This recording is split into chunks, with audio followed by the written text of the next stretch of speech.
Assalamualaikum warahmatullahi wabarakatuh.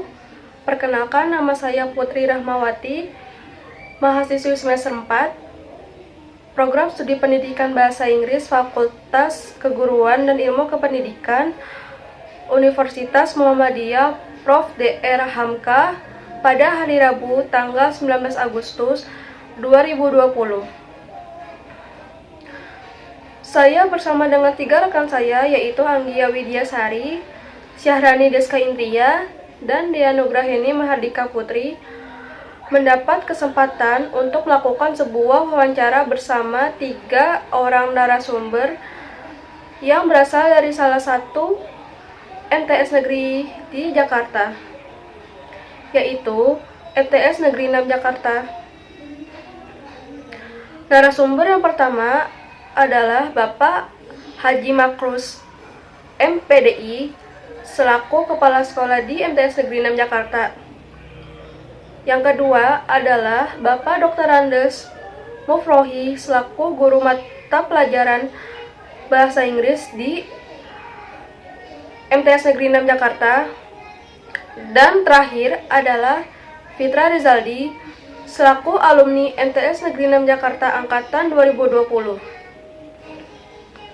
Wawancara ini bertujuan untuk memenuhi salah satu tugas dari mata kuliah pengenalan lapangan persekolahan 1 atau biasanya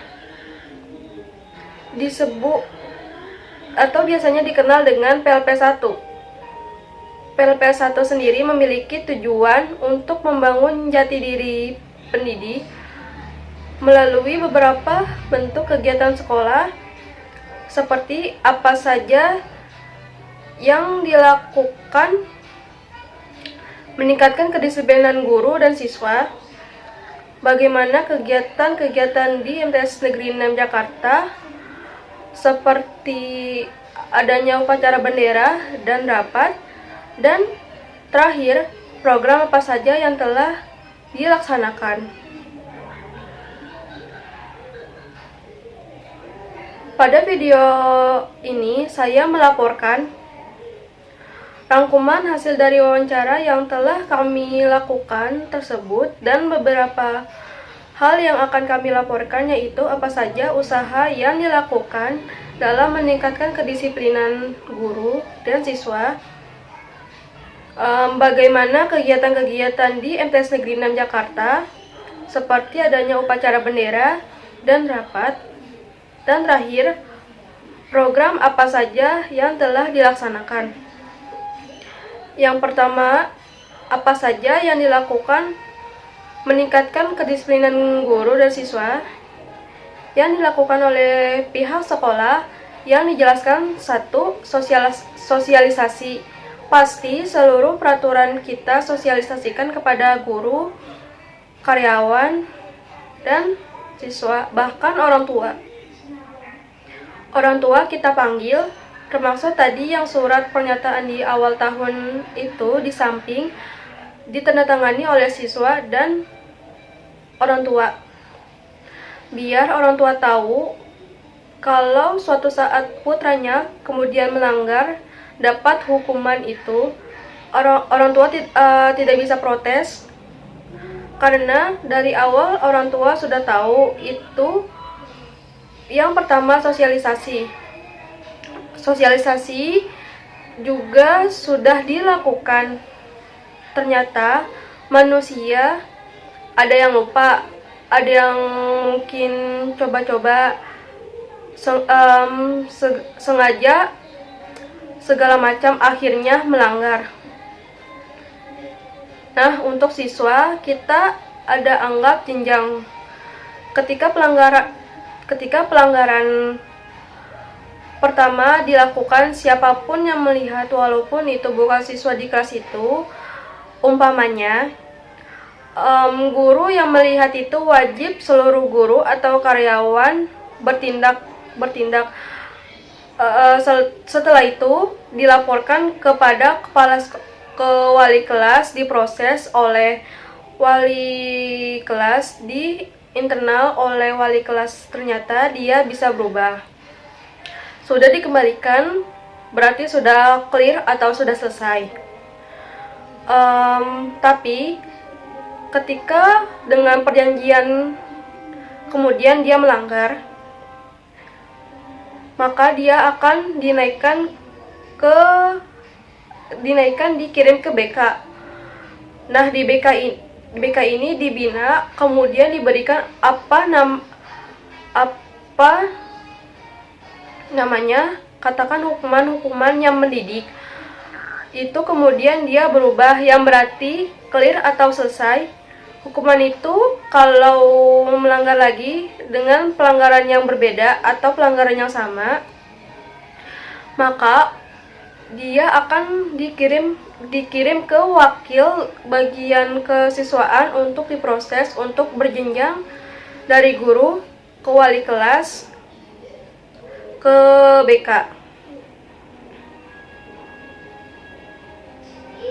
Kemudian ke wakil bidang kesiswaan ternyata masih melanggar lagi, sampai ke kepala sekolah, sampai kepala sekolah. Nah, ketika di kepala sekolah biasanya sudah tinggal putusan, artinya ini sudah tidak bisa dibina lagi atau masih bisa dibina. Atau saya coba menghayati dari apa yang saya ajak wawancara ke yang bersangkutan, atau memang ada niat baik. Kemudian dia merasa ada penyesalan atau segala macam. Saya kasih kesempatan satu kali lagi untuk bisa lebih baik. Nah, kalau umpamanya saya sudah kasih kesempatan satu kali, kemudian ternyata dia melanggar lagi, baru saya keluarkan dari sekolah. Itu cara proses di sekolah seperti itu. Jadi nggak semata-mata anak itu melanggar kemudian langsung diberikan hukuman, dikeluarkan. Tidak. Kalau di dalam agama itu disebut al-ajru bi qadri ta'ab. Pahala itu sesuai dengan seberapa dia berusaha. Pelanggar juga kayak gitu, hukuman itu seberapa dia. Pelanggar itu ada takarannya, dan jadi nggak semena-mena, insya Allah. Apalagi ini lembaga pendidikan. Kita memberi hukuman pun tujuannya supaya dia berubah menjadi lebih baik lagi. Dan yang kedua, bagaimana kegiatan-kegiatan di MTS Negeri 6 Jakarta, seperti adanya upacara bendera dan rapat. Dengan keadaan normal, kita setiap hari Senin upacara bendera. Itu petugasnya digilir dari kelas 71 sampai 79. Nanti ke kelas 81 sampai 89. Kelas 91 sampai kelas 99. Kalau di hari tertentu, umpamanya di hari guru atau segala macam, itu petugasnya guru. Kita bikin dengan sedemikian rupa, dan anak-anak diberi kesempatan untuk apresiasi terhadap guru-guru. Mereka itu biasanya luar biasa gaungnya. Kemudian kecintaan anak-anak terhadap guru itu biasa dibuktikan dengan bermacam-macam, dari mulai puisi sampai bingkisan. Dan kemudian kita juga bikin acara market day,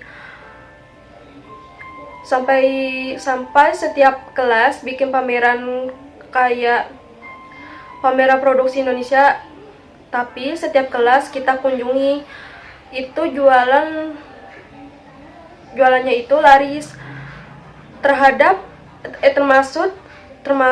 Termasuk ada juga bazar.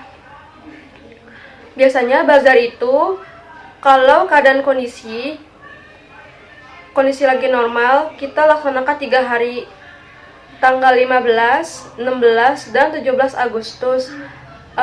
Berarti mau peringatan 17 Agustus itu bikin bazar penuh di lapangan, dan itu rutin setiap tahun. Jadi kegiatan yang rutin.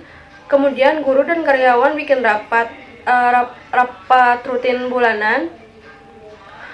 Kita ada rapat bulanan bisa digunakan untuk guru dan karyawan menyampaikan keluh dan kesan.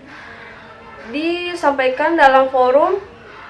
Di samping itu ada rapat tahunan koperasi, rapat akhir tahun, akhir tahun. Anggota koperasi juga akhir tahun biasanya diadakan bulan Desember, paling lambat bulan Januari. Kemudian ada rapat khusus wali kelas, umpamanya ada hal yang disampaikan ke wali kelas, makanya diundang wali kelas 7 sampai kelas 9. Jadi itu sesuai kebutuhan termaksud. Ada suatu hal yang ingin disosialisasikan kepada orang tua, kita undang orang tua. Nah, kita bikin bertahap dari kelas 7 sampai kelas 9. Dan kelas 9 itu sendiri yang berkait dengan mereka. Kalau di pandangan umum melihat ada yang kumuh-kumuh, itu saya menyelenggarakan rapat khusus untuk TU. Kalau umpamanya masih belum kena juga, saya khusus buat OB 6 orang saya kumpulkan. Kalau umpamanya terkait keamanannya pasti adakan rapat khusus satpam, dan saya nggak main-main. Siapa yang bawa kamu ke sini, termasuk pejabat pun, umpamanya kamu masuk ke sini nggak bisa ikutin aturan di sini, saya keluarkan. Ketiga, program apa saja yang Bapak telah lakukan untuk sekolah ini? Banyak banget. Ya, namanya sekolah ya pasti mengikuti aturan di atas, yang dari kurikulum, KBM, menyusun KTPS, dengan segala macam itu tugas utamanya wakil kurikulum. Setelah itu kita sosialisasikan ke guru-guru semua, dan program pendidikan kita ikutin. Peraturan pemerintah dari mulai mid semester. Di luar itu kita diberikan kebebasan berinovasi, berekreasi. Itu yang kita munculkan sejak saya masuk sini. Itu kita coba sekolah ini punya merek sendiri. Nah, selesai wawancara saya. Sekian. Wassalamualaikum warahmatullahi wabarakatuh.